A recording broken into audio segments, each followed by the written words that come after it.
अमेरिकी बेस पर हमले सिर्फ सीरिया में नहीं, इराक में भी हो रहे हैं। ये तस्वीर देख लीजिए, तस्वीर से ही समझ जाइए कि हमले इराक और सीरिया में अमेरिका के बेस पर कितने ख़तरनाक हो रहे हैं। अब मैं आपको CNN की रिपोर्ट दिखा रहा हूँ। ये CNN की रिपोर्ट आप खुद देखिए। अमेरिका ने खुद कहा है, एक्सेप्ट किया है कि हमारे ऊपर सीरिया और इराक में हमारे बेसिस के ऊपर लड़ाके जो हमला कर रहे हैं उसके पीछे ईरान है। ईरान उनको रास्ता दे रहा है, हथियार दे रहा है और पूरे मिडिल ईस्ट में ईरान की वजह से इस वक्त हम पर हमले हो रहे हैं। मेरे दोस्तों, अमेरिका इस वक्त पूरी तरह से परेशान हो चुका है क्योंकि कई तरह से उस पर हमले हो रहे हैं और कई जगह से उस पर हमले हो रहे हैं। बहरहाल, ईरान के ऊपर ये इल्ज़ाम लगाते हुए अमेरिका ने कहा है कि अब हम जवाबी कार्रवाई की तैयारी कर रहे हैं। यानी ऐसा लग रहा है कि वर्ल्ड वॉर 3 छिड़ सकता है, क्योंकि जो लड़ाकू हैं जो उस पर हमला कर रहे हैं अमेरिका पर, अब अमेरिका उनके ऊपर स्ट्राइक करेगा, उनके ऊपर हमला करने की तैयारी शुरू हो चुकी है। इधर ये मामला चल रहा है, उधर हिजबुल्लाह के 2 लड़ाके मारे गए हैं। जी हाँ, ये 2 हिजबुल्लाह के लड़ाके हैं, ये मारे गए हैं। हिजबुल्लाह ने इस बात को खुद एक्सेप्ट किया है।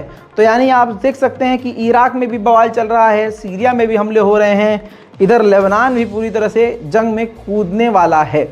क्योंकि भैया, लेबनान तो गवर्नमेंट है, ऑफिशियल है, लेकिन लेबनान का एक संगठन है हिजबुल्लाह, जिनके लीडर हैं हसन नसरुल्लाह।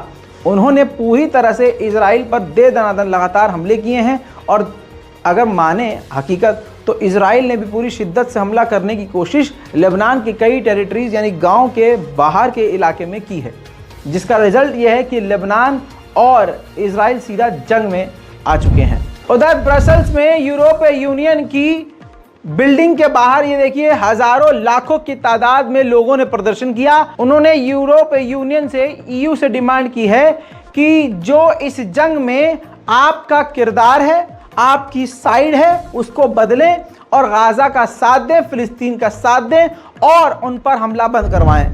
ब्रेकिंग न्यूज़ में आपको बता दूं, ये खबर आप बहुत देर रात को देख रहे हैं अगर जाग रहे हैं, और अगर आप लेट देख रहे हैं तो ऑफ कोर्स आप ये सुबह देख रहे हैं। तो हम टाइम से आपको अपडेट दे रहे हैं, तो टाइम से ही देखिए तो ज़्यादा आपको समझ में आएगा।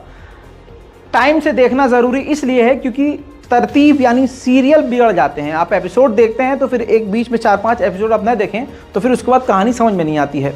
मैंने आपको ब्रेकिंग न्यूज़ में रात शुरू में ही बताया था कि हमास ने 50 यहूदियों को छोड़ने का फैसला किया है और इजराइल के आगे झुक गया है। लेकिन आपको बता दूं कि भारतीय वक्त के मुताबिक 2 बजते बजते खबर पलट गई।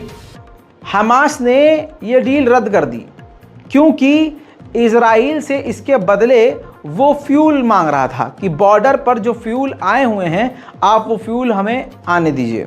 अब इजराइल फ्यूल जाने नहीं दे सकता क्योंकि वो हथियारों के लिए इस्तेमाल होगा।